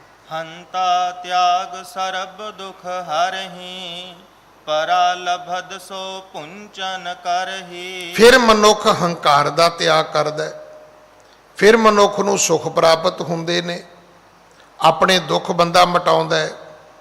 ਫਿਰ ਉਹਨੂੰ ਸਮਝ ਆ ਜਾਂਦੀ ਵੀ ਮੈਨੂੰ ਪਰਾਲਬਧ ਮਿਲਣੀ ਹੈ। ਪਰਾਲਬਧ ਕੀ ਹੈ? ਜੋ ਤੁਹਾਡੇ ਮੱਥੇ ਤੇ ਲਿਖੀ ਹੈ। ਕਿੱਡੀ ਵੱਡੀ ਮਹਾਭਾਰਤ ਹੋਈ। ਹੁਣ ਉਹਦੇ ਵਿੱਚੋਂ ਤੁਸੀਂ ਲੱਭਣਾ ਹੋਵੇ ਬੜਾ ਕੁਝ ਲੱਭੋਗੇ। ਕਿੱਡੇ ਕਿੱਡੇ ਹਾਥੀ ਹੁੰਦੇ ਸੀ ਜੀ, ਕਿੱਡੇ ਕਿੱਡੇ ਪਾਂਡਵ ਹੁੰਦੇ ਸੀ ਜੀ, ਕਿੱਡੇ ਕਿੱਡੇ ਯੋਧੇ ਹੁੰਦੇ ਸੀ ਜੀ। ਪਰ ਉਹਦੇ ਵਿੱਚੋਂ ਇੱਕ ਲਾਈਨ ਮਿਲਦੀ ਹੈ ਜਿਹੜੀ ਕ੍ਰਿਸ਼ਨ ਜੀ ਦੀ ਉਚਾਰਨ ਕੀਤੀ ਹੋਈ ਹੈ। ਉਹ ਕਹਿੰਦੇ ਨੇ ਸਮੇਂ ਸੇ ਪਹਿਲੇ भाग्य से ज़्यादा कभी किसी को कुछ नहीं मिलता। कदों मिलेगा? जो टाइम आएगा। कितना मिलेगा? जिन्ना भागा च होएगा। वध भी नहीं मिलना, पहला भी नहीं मिलना। जदों वो टाइम पूरा हो जाएगा, जदों वो टाइम आ जाएगा, वो चीज़ तुहानूं मिल जाएगी। कितनी मिलेगी? जिन्नी तुहाडे भागां च। भाग्य से ज़्यादा कभी किसी को कुछ नहीं मिलता। आप लख यतन करिए, लख घोड़े भजाइए, सबनी छाला मारियां, करता करे सो होए। इहदा अर्थ की है? इहदा अर्थ नहीं भी काम करना नहीं, नहीं बंदिया तू किरत करनी है, पर कल्पना नहीं। साडे विच बड़े लोग ने कल्पदे बहुत ने, उन्हां काम नहीं करते जिन्ना खिजे रहंदे ने। तेरे हिस्से विच बंदिया सिर्फ किरत आई है, अगली गल आई नहीं। तू सिर्फ मेहनत कर सकदा है, उस मेहनत नूं फल आउणा ये रब दे हत्थ विच है। उहदे लई तैनूं अरदास करनी चाहिदी है भी महाराज मैं रोज़ मेहनत करदा, हुण इस किरत विच बरकत तां तुसीं पाउणी है ना। फिर वो पावे तां भी शुक्र है, ना पावे तां भी शुक्र है। पर एक गुरु दसदा है कि राज देहे तां कवन वडाई, भीख मंगावे तां क्या घट जाए। जे तू मैनू मंगण तक ला देवें तो तैनू की फर्क पैंदा है, तो जे तू मैनू राजा भी बना देवें तां भी तैनू की फर्क पैंदा है। मैं किहड़ा पहला राजा होवांगा। देखो ना अज कोई आदमी राजा बनिया कि उस तो पहला राजे नहीं होए ने, उन्हां च एक भी हो गया तां की फर्क पैंदा है। अज किसी मेरे वर्गे नूं रब ने मंगता बनाता, पहला मंगते नहीं गली च तुरे फिरदे ने, उन्हां च एक मैं भी तुरया फिरूंगा। रब नूं की फर्क पैंदा? रब नूं कोई फर्क नहीं पैंदा। इस करके साडे हिस्से विच सिर्फ किरत आई है, कर्म आया है। कर्म नूं फल आउणा ये परमात्मा दे हत्थ विच है। कौन दसदा है? यही गल तां गुरु दसदा है, यही ज्ञान गुरु दिंदा है, यही ज्ञान गुरु तो लैना सी। हुण पंडित किताबां पढ़ी फिरदा है, पोथियां पढ़ी फिरदा है, 2 ਊਠਾਂ ਦੇ ਭਾਰ ਧਾਰਮਿਕ ਗ੍ਰੰਥ ਚੁੱਕ ਕੇ ਤੁਰਿਆ ਫਿਰਦਾ। ਸਤਿਗੁਰੂ ਕਹਿਣ ਲੱਗੇ ਇਹਦਾ ਕੋਈ ਲਾਭ ਨਹੀਂ ਹੈ। ਹਾਂਜੀ। ਕਾਹੇ ਵਸਤ ਕੀ ਕਰਹਿ ਨ ਆਸਾ, ਹਿਰਦੈ ਆਨੰਦ ਸਦੀਵ ਨਿਰਾਸਾ। ਗੁਰੂ ਕੀ ਕਰਦਾ ਹੈ? ਗੁਰੂ ਕਹਿੰਦਾ ਤੂੰ ਆਸ ਨਾ ਕਰਿਆ ਕਰ, ਮਿਹਨਤ ਕਰਿਆ ਕਰ। ਇਹਨੂੰ ਸਾਡੇ ਬਜ਼ੁਰਗ ਪਤਾ ਕੀ ਕਹਿੰਦੇ ਸੀ? ਕਹਿੰਦੇ ਸੀ ਨੇਕੀ ਕਰ ਔਰ ਕੂਏ ਮੇ ਡਾਲ। ਹੁਣ ਇੱਥੇ ਮੇਰੇ ਵਰਗਾ ਅਗਰ ਕਿਸੇ ਦੇ ਘਰ ਅੱਜ ਕਰੋਨੇ ਦੇ ਟਾਈਮ 'ਚ 2 ਰੋਟੀਆਂ 4 ਰੋਟੀਆਂ 5 ਰੋਟੀਆਂ ਥੋੜ੍ਹੇ ਜਿਹੇ ਚੌਲ ਥੋੜ੍ਹੀ ਜਿਹੀ ਸਬਜ਼ੀ ਦਿੰਦਾ ਹੈ ਤੇ ਨਾਲ ਉਹਨੇ ਕੈਮਰੇ ਵਾਲਾ ਫੜਿਆ ਹੋਇਆ ਵੀ ਫੋਟੋ ਖਿੱਚ ਸਵੇਰੇ ਪਾਵਾਂਗੇ ਵੀ ਅਸੀਂ ਵੀ ਲੰਗਰ ਵੰਡਿਆ ਸੀ ਕੱਲ੍ਹ।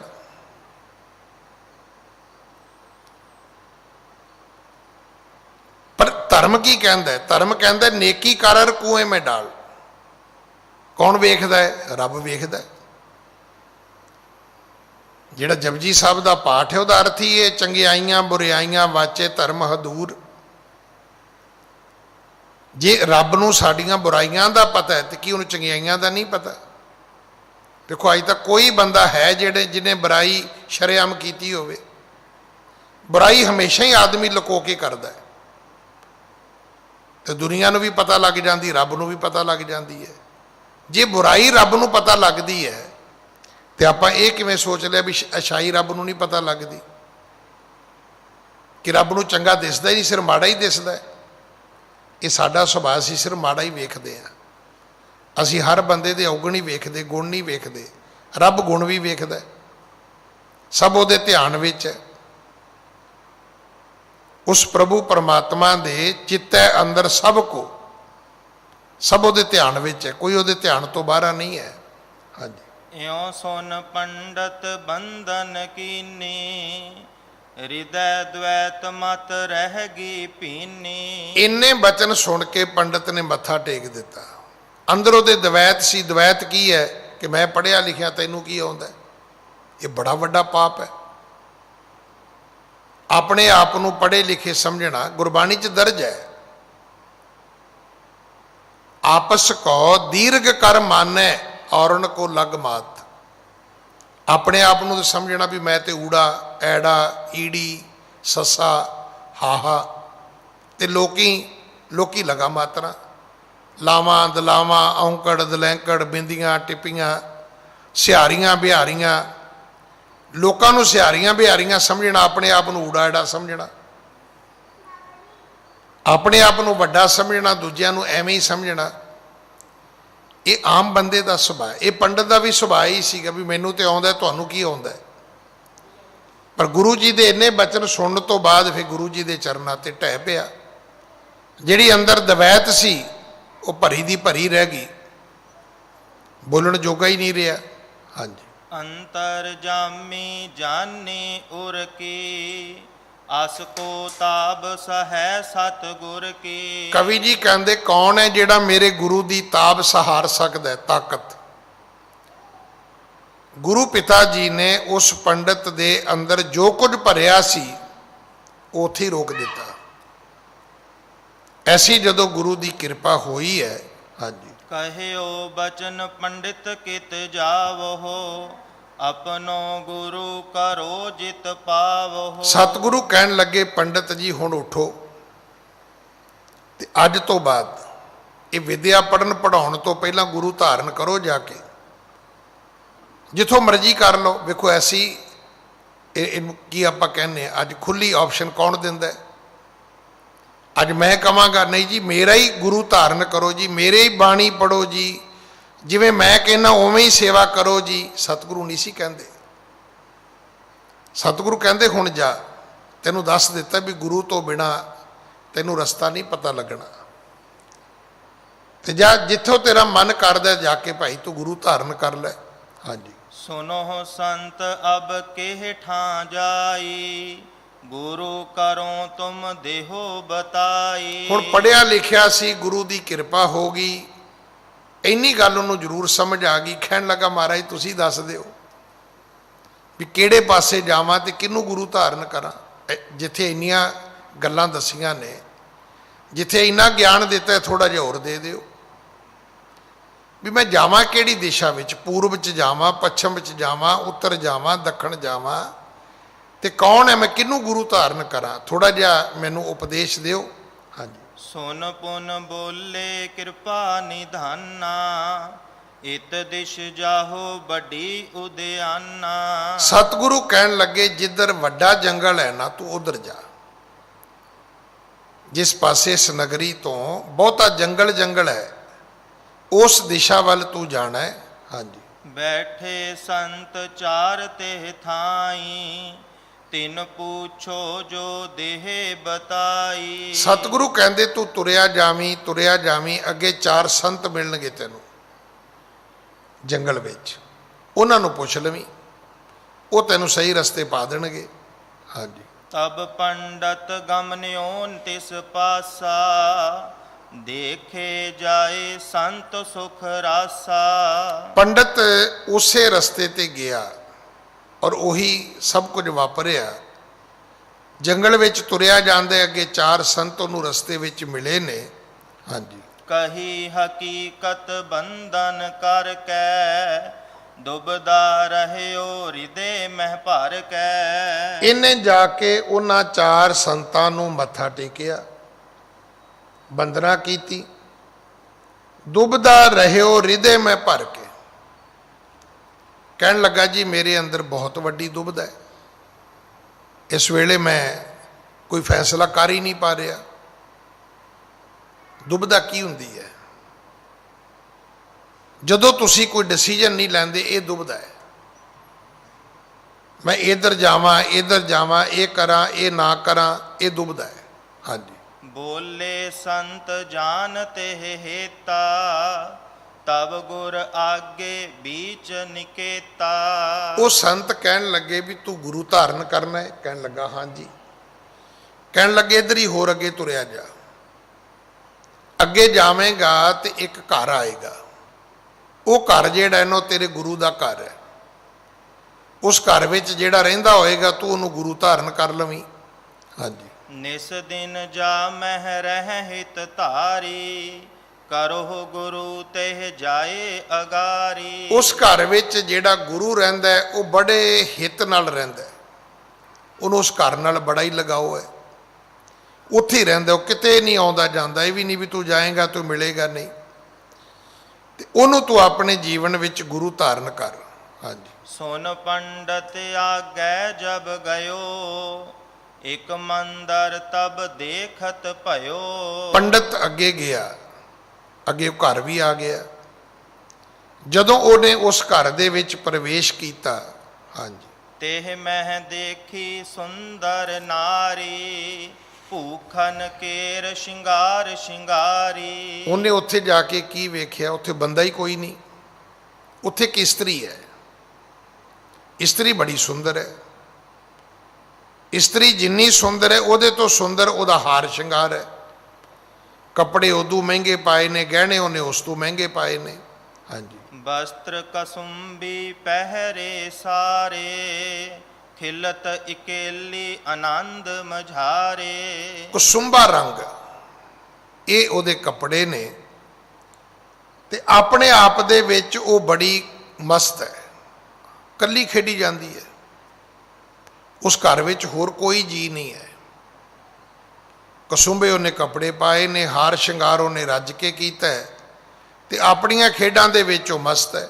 ਹਾਂਜੀ। ਪੰਡਿਤ ਹਿਰਦੈ ਅਸ ਅਨੁਮਾਨੀ, ਸ਼ਕਤੀਵਾਨ ਇਹ ਅਸ ਪਹਿਚਾਨੀ। ਪੰਡਤ ਨੂੰ ਗੱਲ ਇੱਕ ਸਮਝ ਆ ਗਈ ਵੀ ਇਹ ਇਸਤਰੀ ਜਿਹੜੀ ਹੈ ਇਹ ਕੋਈ ਸ਼ਕਤੀ ਹੈ, ਵੀ ਇਸ ਤਰ੍ਹਾਂ ਇਕੱਲੇ ਘਰ ਵਿੱਚ ਰਹਿਣਾ, ਇਹ ਰੂਪ ਔਰ ਇਨੀ ਆਪਣੇ ਆਪ ਦੇ ਵਿੱਚ ਉਹ ਮਸਤ ਹੈ। ਜ਼ਰੂਰ ਇਸ ਔਰਤ ਦੇ ਵਿੱਚ ਕੋਈ ਤਾਕਤ ਹੈ, ਇਸ ਔਰਤ ਦੇ ਵਿੱਚ ਕੋਈ ਸ਼ਕਤੀ ਹੈ। ਹਾਂਜੀ। ਸਿਰ ਨਿਵਾਏ ਜਬ ਬੰਧਨ ਕੀਨੀ, ਤੇਹ ਪਨਹੀ ਇਹ ਕੇ ਸਿਰ ਦੀਨੀ। ਇਹਨੇ ਉਸ ਔਰਤ ਨੂੰ ਮੱਥਾ ਟੇਕਣ ਦੀ ਕੋਸ਼ਿਸ਼ ਕੀਤੀ, ਸਿਰ ਨਵਾ ਕੇ ਕਿ ਮੈਂ ਨਮਸਕਾਰ ਕਰਾਂ, ਮਾਤਾ ਕਹਿ ਕੇ ਜਾਂ ਬੀਬੀ ਕਹਿ ਕੇ ਜਾਂ ਦੇਵੀ ਕਹਿ ਕੇ, ਪਰ ਇਸ ਤੋਂ ਪਹਿਲਾਂ ਵੀ ਇਹ ਮੱਥਾ ਟੇਕ ਲੈਂਦਾ। ਉਸ ਔਰਤ ਨੇ ਕੀ ਕੀਤਾ, ਆਪਣੇ ਪੈਰ ਦੀ ਜੁੱਤੀ ਉਤਾਰੀ ਤੇ ਪੰਡਤ ਦੇ ਮਾਰੀ ਸਿਰ 'ਚ। ਕਵੀ ਜੀ ਨੇ ਬੜੇ ਸੋਹਣੇ ਸ਼ਬਦ ਲਿਖੇ ਨੇ ਕਿ ਸਿਰ ਨਵਾਏ ਜਬ ਬੰਦਨ ਕੀਨੀ, ਤੇ ਪਨਹੀ, ਪਨਹੀ ਕਹਿੰਦੇ ਨੇ ਜੁੱਤੀ ਨੂੰ, ਤੇ ਪਨਹੀ ਇਹ ਕੇ ਸਿਰ ਦੀਨੀ। ਉਹਨੇ ਲਾਈ ਜੁੱਤੀ ਤੇ ਪੰਡਤ ਦੇ ਮਾਰੀ ਸਿਰ 'ਚ। ਹਾਂਜੀ। तेह ऊपर बस चलत न को, हटियो बिसूरत पाछे सो। ਪੰਡਤ ਬੜਾ ਸ਼ਰਮਸਾਰ ਹੋਇਆ ਵੀ ਇਹ ਕੀ ਬਣਿਆ। ਮੈਂ ਤੇ ਮੱਥਾ ਟੇਕਿਆ ਸੀ ਵੀ ਕੋਈ ਆਸ਼ੀਰਵਾਦ ਮਿਲੇਗਾ, ਕੋਈ ਮੇਰੇ ਨਾਲ ਗੱਲ ਕਰੇਗੀ, ਮੈਂ ਕੋਈ ਗਿਆਨ ਦੀ ਗੱਲ ਪੁੱਛਾਂਗਾ। ਉਹਨੂੰ ਸਮਝ ਆ ਗਈ ਵੀ ਨਹੀਂ, ਇੱਥੇ ਮੇਰਾ ਕੋਈ ਜ਼ੋਰ ਨਹੀਂ ਹੈ। ਉਹ ਫਿਰ ਉਸ ਘਰ ਵਿੱਚੋਂ ਵਾਪਸ ਆ ਗਿਆ। ਉਹਨੇ ਉਸ ਤੋਂ ਬਾਅਦ ਨਾ ਮੱਥਾ ਟੇਕਿਆ, ਨਾ ਕੋਈ ਗੱਲਬਾਤ ਕੀਤੀ ਹੈ, ਪਰ ਵਾਪਸ ਮੁੜ ਆਇਆ। ਹਾਂਜੀ। संतन के समीप जब आयो, हसे बिलोकत बचन अलायो। ਵਾਪਸ ਕਿੱਥੇ ਆਇਆ, ਜਿੱਥੇ ਉਹ ਚਾਰ ਸੰਤ ਬੈਠੇ ਸੀ। ਜਦੋਂ ਉੱਥੇ ਆਇਆ ਤੇ ਉਹ ਅੱਗੋਂ ਹੱਸਣ ਲੱਗੇ ਵੀ ਸੁਣਾਓ ਜੀ। ਪਤਾ ਉਹਨਾਂ ਨੂੰ ਵੀ ਸੀ ਵੀ ਇਹ ਚੱਲਿਆ ਤੇ ਇਹਦੇ ਨਾਲ ਕੀ ਵਾਪਰਨਾ ਹੈ ਉੱਥੇ। ਹੁਣ ਉਹ ਚਾਰੇ ਸੰਤ ਹੱਸਦੇ ਨੇ ਤੇ ਇਸ ਪੰਡਤ ਦੇ ਕੋਲੋਂ ਪੁੱਛਦੇ ਨੇ। ਹਾਂਜੀ। क्यों तूरन तू मुर कै आवा, क्यों गुरु कै तो हे न पावा। ਕਹਿਣ ਲੱਗੇ ਵੀ ਬੜੀ ਛੇਤੀ ਮੁੜਿਆ ਬਈ, ਬਰਾਂਗੀ ਆ ਗਏ ਫਟਾਫਟ। ਅਗਲੀ ਗੱਲ, ਕਿਉਂ ਗੁਰੂ ਕਹਿ ਤੋਹੇ ਨਾ ਪਾਵਾ। ਕਹਿੰਦੇ ਉਹ ਗੁਰੂ ਧਾਰਨ ਨਹੀਂ ਉਹ ਕੀਤਾ, ਉਦਾਂ ਹੀ ਮੁੜ ਨਗੁਰਾ ਹੀ ਮੁੜ ਆਇਆ, ਰੁਕਿਆ ਹੀ ਨਹੀਂ ਤੂੰ ਉੱਥੇ ਬਈ। ਅਤੇ ਕਮਾਲ ਕੀਤੀ ਹੈ, ਆਉਣ ਜਾਣ ਹੀ ਕੀਤਾ, ਛੇਤੀ ਮੁੜ ਆਇਆ ਤੂੰ। ਪੰਡਿਤ ਲੱਜਿਤ ਬੋਲੇ ਬਾਣੀ, ਤੇਹ ਘਰ ਮੈਂ ਇੱਕ ਨਾਰ ਮਹਾਨੀ। ਪੰਡਤ ਕਹਿਣ ਲੱਗਾ ਸ਼ਰਮ ਦਾ ਭਰਿਆ ਹੋਇਆ, ਹੁਣ ਕੀ ਦੱਸੇ ਵੀ ਮੈਂ ਜੁੱਤੀ ਖਾ ਕੇ ਮੁੜਿਆ। ਕਿ ਸ਼ਰਮ ਦਾ ਭਰਿਆ ਹੋਇਆ, ਉਹਨੂੰ ਪਤਾ ਤੇ ਲੱਗ ਗਿਆ ਵੀ ਜੇ ਸੰਤ ਨੇ ਤੇ ਅੰਤਰਜਾਮੀ ਨੇ, ਪਤਾ ਤੇ ਇਹਨਾਂ ਨੂੰ ਵੀ ਜੁੱਤੀ ਖਾ ਕੇ ਮੁੜਿਆ। ਸ਼ਰਮਸਾਰ ਹੋਇਆ, ਕਹਿਣ ਲੱਗਾ ਜੀ ਉੱਥੇ ਤਾਂ ਕੋਈ ਗੁਰੂ ਨਹੀਂ ਹੈ, ਉੱਥੇ ਸਿਰਫ ਇੱਕ ਇਸਤਰੀ ਹੈ ਉਸ ਘਰ ਦੇ ਵਿੱਚ। ਹਾਂਜੀ। ਕਰੂਰ ਸੁਭਾਵ ਅਹੈ ਜਿਸ ਕੇਰਾ, ਬੇਮੋਹਤਾਜਹਿ ਮਾਨ ਕਨੇਰਾ। ਪਰ ਉਹ ਜਿਹੜੀ ਇਸਤਰੀ ਬੜੀ ਕਰੂੜ ਹੈ, ਸੁਭਾਅ ਬੜਾ ਕਰੂੜ ਹੈ ਉਹਦਾ, ਬੜਾ ਸਖਤ ਸੁਭਾਅ ਹੈ ਉਹਦਾ, ਤਾਂ ਬੜੀ ਰੁੱਖੀ ਹੈ। ਕੇਵਲ ਇਹ ਹੀ ਨਹੀਂ, ਬੇਮੋਹਤਾਜ ਹੈ ਮਾਨ ਕਨੇਰਾ, ਉਹਨੂੰ ਕਿਸੇ ਦਾ ਕੋਈ ਮੁਹਤਾਜੀ ਨਹੀਂ ਹੈ। ਉਹ ਆਪਣੇ ਰੰਗ ਦੇ ਵਿੱਚ ਮਸਤ ਹੈ, ਉਹਨੂੰ ਪਤਾ ਹੀ ਨਹੀਂ ਕੌਣ ਆਇਆ ਕੌਣ ਗਿਆ, ਕੌਣ ਕੀ ਕਰਦਾ ਹੈ। ਸੁਨ ਸੰਤਨ ਪੁਨ ਬੈਨ ਅਲਾਇਓ, ਸੋ ਗੁਰ ਤਬ ਜਿਹ ਮਨ ਲਾਇਓ। ਅੱਗੋਂ ਸੰਤ ਕਹਿਣ ਲੱਗੇ ਵੀ ਗੱਲ ਇਹ ਹੈ ਵੀ ਤੇਰਾ ਮਨ ਹੀ ਇੱਧਰ ਹੈ, ਫਿਰ ਤੈਨੂੰ ਗੁਰੂ ਵੀ ਤੇ ਇਹੋ ਜਿਹਾ ਹੀ ਮਿਲਣਾ ਹੈ। ਅਸਲ ਵਿੱਚ ਬਹੁਤੇ ਲੋਕ ਜਿਹੜੇ ਨੇ ਉਹਨਾਂ ਨੇ ਵਿਦਿਆ ਨੂੰ ਵੀ ਮਾਇਆ ਦਾ ਇੱਕ ਇਕੱਠੀ ਕਰਨ ਦਾ ਰਸਤਾ ਬਣਾ ਲਿਆ। ਹੁਣ ਉਹ ਕੀ ਸੀ, ਉਹ ਲక్ష్ਮੀ ਸੀ। ਸੱਚ ਇਹ ਹੈ ਕਿ ਉਹ ਜਿਹੜੀ ਇਸਤਰੀ ਸੀ ਉਹ ਇਸਤਰੀ ਨਹੀਂ ਸੀ, ਉਹ ਲక్ష్ਮੀ ਦੇਵੀ ਸੀ, ਮਾਇਆ ਜਿਹਨੂੰ ਕਹਿੰਦੇ ਆ। ਹੁਣ ਇਹ ਗਿਆ ਗੁਰੂ ਧਾਰਨ ਕਰਨ ਤੇ ਸਾਰੀ ਉਮਰ ਰਿਹਾ ਇਹ ਗ੍ਰੰਥ ਪੜ੍ਹ ਛੱਡੇ, ਅਗਲੇ ਨੂੰ ਨੀਵਾਂ ਵਕਾ ਛੱਡਿਆ ਤੇ ਦੁਨੀਆ ਦੇ ਕੋਲੋਂ ਧਨ ਕਮਾ ਛੱਡਿਆ। ਹੁਣ ਉਹਨਾਂ ਸੰਤਾਂ ਨੇ ਦੱਸਿਆ ਇਹਨੂੰ, ਕਹਿਣ ਲੱਗੇ ਭਾਈ ਸੁਣ ਸੁਣ ਸੰਤਨ ਪੁਨ ਬੈਣ ਅਲਾਇਓ, ਸੋ ਗੁਰੂ ਤਵ, ਤੇਰਾ ਗੁਰੂ ਉਹੀ ਹੈ ਜਿਹ ਮਨ ਲਾਇਓ। ਇਹ ਚੇਤਾ ਰੱਖੀ, ਗੁਰੂ ਉਹ ਨਹੀਂ ਹੁੰਦਾ ਜਿਹਨੂੰ ਤੁਸੀਂ ਮੱਥਾ ਟੇਕਦੇ ਹੋ, ਗੁਰੂ ਉਹ ਜਿਹਦੇ ਨਾਲ ਤੁਹਾਡਾ ਮਨ ਜੁੜਿਆ ਹੋਇਆ। ਹੁਣ ਤੁਸੀਂ ਵੇਖਿਆ ਹੋਏਗਾ ਕਈ ਆਦਮੀਆਂ ਦਾ ਨਸ਼ੇ ਵਿੱਚ ਮਨ ਹੈ, ਨਸ਼ਾ ਉਹਨਾਂ ਦਾ ਗੁਰੂ ਹੈ, ਸਾਰਾ ਦਿਨ ਉਸੇ ਰੌਂ 'ਚ ਹੀ ਰਹਿਣ। ਕਈਆਂ ਦਾ ਪੈਸਾ ਗੁਰੂ ਹੈ। ਗੁਰੂ ਇਹ ਨਹੀਂ ਵੀ ਕਿ ਤੁਸੀਂ ਕਿਹੜੇ ਮੰਦਿਰ ਗਏ, ਕਿਹੜੇ ਗੁਰਦੁਆਰੇ ਗਏ, ਕਿਹੜੀ ਚਰਚ ਗਏ, ਕਿਹੜੀ ਮਸਜਿਦ ਗਏ, ਉਹ ਗੁਰੂ ਨਹੀਂ ਹੈ ਤੁਹਾਡਾ। ਗੁਰੂ ਉਹ ਹੈ ਜਿਹਦੇ ਨਾਲ ਤੁਹਾਡਾ ਮਨ ਲੱਗਿਆ ਹੋਇਆ ਹੈ, ਜਿੱਧਰ ਤੁਹਾਡੀ ਧੁਨੀ ਬਣੀ ਹੋਈ ਹੈ, ਜਿਹੜੀ ਚੀਜ਼ ਦਿਨ ਰਾਤ ਤੁਹਾਡੇ ਅੰਦਰ ਚਿਤਵਣੀ ਲੱਗੀ ਹੋਈ ਹੈ, ਅਸਲ ਵਿੱਚ ਉਹ ਗੁਰੂ ਹੈ ਤੁਹਾਡਾ। ਉਹ ਸੰਤ ਕਹਿਣ ਲੱਗੇ ਵੀ ਸਾਰਾ ਦਿਨ ਤੇ ਤੂੰ ਮਾਇਆ 'ਚ ਰਹਿਣਾ ਹੈ, ਤੇ ਫਿਰ ਗੁਰੂ ਤਾਂ ਤੇਰਾ ਮਾਇਆ ਹੀ ਹੋਇਆ ਨਾ। ਬਾਕੀ ਲੱਖ ਗੁਰੂ ਹੋਣ ਤੇਰੇ ਲਈ ਉਹ ਬੇਮਾਇਨਾ ਨੇ, ਬੇਅਰਥ ਨੇ, ਕਿਉਂਕਿ ਨਾ ਤੂੰ ਉਹਨਾਂ ਦੀ ਗੱਲ ਸੁਣਨੀ ਹੈ, ਨਾ ਉਹਨਾਂ ਦੀ ਗੱਲ ਤੂੰ ਮੰਨਣੀ ਹੈ। ਕਰਨੀ ਤੇ ਉਹੀ ਹੈ ਜੋ ਤੇਰੇ ਮਨ ਵਿੱਚ ਹੈ, ਤੇ ਮਨ ਜਿੱਧਰ ਤੇਰਾ ਲੱਗਿਆ ਤੂੰ ਉਧਰ ਹੀ ਜਾਣਾ ਹੈ। ਤੇ ਕਹਿਣ ਲੱਗੇ ਤੂੰ ਠੀਕ ਜਗ੍ਹਾ ਤੇ ਗਿਆ ਸੀ, ਵੀ ਉੱਥੇ ਰਹਿ ਪਿਨੋ ਜਾ ਕੇ। ਹਾਂਜੀ। ਨਿਸਾ ਦਿਓਸ ਜਿਹ ਕੀ ਲਿਵ ਉਰ ਮੈਂ, ਲਖੀਐ ਸੋ ਲਖਮੀ ਤੇ ਘਰ ਮੈਂ। ਦਿਨ ਰਾਤ ਜਿੱਥੇ ਤੁਹਾਡੀ ਲਿਵ ਹੈ, ਬਸ ਇਹ ਸਮਝ ਲੈਣਾ ਉਹੀ ਤੁਹਾਡੀ ਗੁਰੂ ਹੈ। ਬਾਕੀ ਗੱਲਾਂ ਬੇਮਾਇਨਾ ਨੇ, ਬੇਅਰਥ ਨੇ, ਕੋਈ ਫਾਇਦਾ ਨਹੀਂ ਉਹਨਾਂ ਦਾ। ਸਭ ਤੋਂ ਵੱਡੀ ਗੱਲ ਇਹ ਹੈ ਵੀ ਆਪਣੇ ਆਪ ਨੂੰ ਇਹ ਸਮਝੋ ਤੁਹਾਡੀ ਧੁਨੀ ਕਿੱਥੇ ਹੈ, ਤੁਹਾਡੀ ਲਿਵ ਕਿੱਥੇ ਹੈ, ਤੁਹਾਡੀ ਸੁਰਤ ਕਿੱਥੇ ਹੈ, ਤੁਹਾਡਾ ਧਿਆਨ ਕਿੱਥੇ ਹੈ। ਤੁਹਾਡੇ ਅੰਦਰ ਦਿਨ ਰਾਤ ਕਿਹੜੀਆਂ ਕਲਪਨਾਵਾਂ ਜਿਹੜੀਆਂ ਨੇ ਉਹ ਸਦਾ ਹੀ ਉੱਠਦੀਆਂ ਬਣਦੀਆਂ ਰਹਿੰਦੀਆਂ ਨੇ, ਕਿਹੜੇ ਫੁਰਨੇ ਨੇ। ਹਾਂਜੀ। ਜਿਹ ਕੋ ਪਾਏ ਨਹੀਂ ਤ੍ਰਿਪਤਾਨਾ, ਤ੍ਰਿਸ਼ਨਾ ਅਦਕੈ ਅਦਕ ਬਧਾਨਾ। ਸਤਿਗੁਰੂ ਗੁਰੂ ਨਾਨਕ ਸਾਹਿਬ ਦੇ ਬਾਰੇ ਫਿਰ ਉਹਨਾਂ ਨੇ ਸਮਝਾਇਆ ਕਿ ਵੇਖ, ਜਿਸ ਮਾਇਆ ਨੂੰ ਪਾ ਕੇ ਤੂੰ ਤ੍ਰਿਪਤ ਨਹੀਂ ਹੋਇਆ, ਤ੍ਰਿਸ਼ਨਾ ਤੇਰੀ ਜਿਹੜੀ ਉਹ ਕਦੇ ਭਰੀ ਨਹੀਂ, ਕਿਉਂਕਿ ਮਾਇਆ ਨਾਲ ਕਦੇ ਵੀ ਬੰਦਾ ਤ੍ਰਿਪਤ ਨਹੀਂ ਹੁੰਦਾ। ਹਾਂਜੀ। ਸ਼੍ਰੀ ਨਾਨਕ ਗਤ ਦਾ ਕੋ ਤਿਆਗੀ, ਭਰਮਤ ਫਿਰਤ ਅਪਰ ਅਨਰਾਗੀ। ਕਹਿਣ ਲੱਗੇ ਤੈਨੂੰ ਗੁਰੂ ਨਾਨਕ ਮਿਲੇ, ਕਹਿੰਦਾ ਜੀ ਮਿਲੇ, ਤੇ ਕਹਿੰਦੇ ਉਹਨਾਂ ਨੂੰ ਛੱਡ ਕੇ ਤੂੰ ਫਿਰ ਭਰਮ ਗਿਆ, ਤੂੰ ਫਿਰ ਬਾਹਰ ਗੁਰੂ ਲੱਭਣ ਤੁਰ ਪਿਆ, ਤੇ ਫਿਰ ਇਹੀ ਕੁਝ ਹੋਣਾ ਹੈ ਤੇਰੇ ਨਾਲ। ਫਿਰ ਤੇ ਤੂੰ ਮਾਇਆ ਦੇ ਹੱਥੋਂ ਹੀ ਜੁੱਤੀ ਖਾਏਗਾ ਨਾ। ਇਹਦਾ ਅਰਥ ਇਹ ਹੈ ਕਿ ਇਸ ਮਾਇਆ ਨੂੰ ਜਿੰਨਾ ਮਰਜ਼ੀ ਪਿਆਰ ਕਰ ਲਓ, ਜਿੰਨੀ ਮਰਜ਼ੀ ਇਕੱਠੀ ਕਰ ਲਓ, ਤੁਹਾਡੀ ਬੇਇੱਜ਼ਤੀ ਵੀ ਇਸੇ ਮਾਇਆ ਨੇ ਹੀ ਕਰਨੀ ਹੈ, ਤੋਹੀਨ ਵੀ ਇਸੇ ਮਾਇਆ ਦੇ ਹੱਥੋਂ ਹੋਣੀ ਹੈ ਤੁਹਾਡੀ। ਪਰ ਗੁਰੂ ਕਦੇ ਕਿਸੇ ਦੀ ਤੋਹੀਨ ਨਹੀਂ ਕਰਦਾ। ਗੁਰੂ ਸਾਡੇ ਪਰਦੇ ਢੱਕਦਾ ਹੈ। ਧਨ ਜੋਬਨ ਦੋਏ ਵੈਰੀ ਹੋਏ, ਜਿਨੀ ਰਖੇ ਰੰਗ ਲਾਏ, ਦੂਤਾਂ ਨੂੰ ਫਰਮਾਇਆ ਲੈ ਚੱਲੇ ਪਤ ਗਵਾਏ। ਤੇ ਗੁਰੂ ਤਾਂ ਜੋ ਸ਼ਰਨ ਆਵੇ ਤਿਸ ਕੰਠ ਲਾਵੇ, ਇਹ ਬਿਰਧ ਸੁਆਮੀ ਸਦਾ। ਇਸ ਦੇ ਨਾਲ ਹੀ ਅੱਜ ਸਮਾਂ ਸਮਾਪਤ ਹੈ। ਸਤਿਗੁਰੂ ਕਿਰਪਾ ਕਰਨ। ਅਗਲੀ ਕਥਾ ਆਪਾਂ ਕੱਲ੍ਹ ਗੁਰੂ ਕੀ ਗੋਦ ਵਿੱਚ ਬੈਠ ਕੇ ਸੁਣੀਏ। ਭੁੱਲਾਂ ਬਖਸ਼ੋ ਜੀ, ਫਤਿਹ ਬੁਲਾਓ। ਵਾਹਿਗੁਰੂ ਜੀ ਕਾ ਖਾਲਸਾ, ਵਾਹਿਗੁਰੂ ਜੀ ਕੀ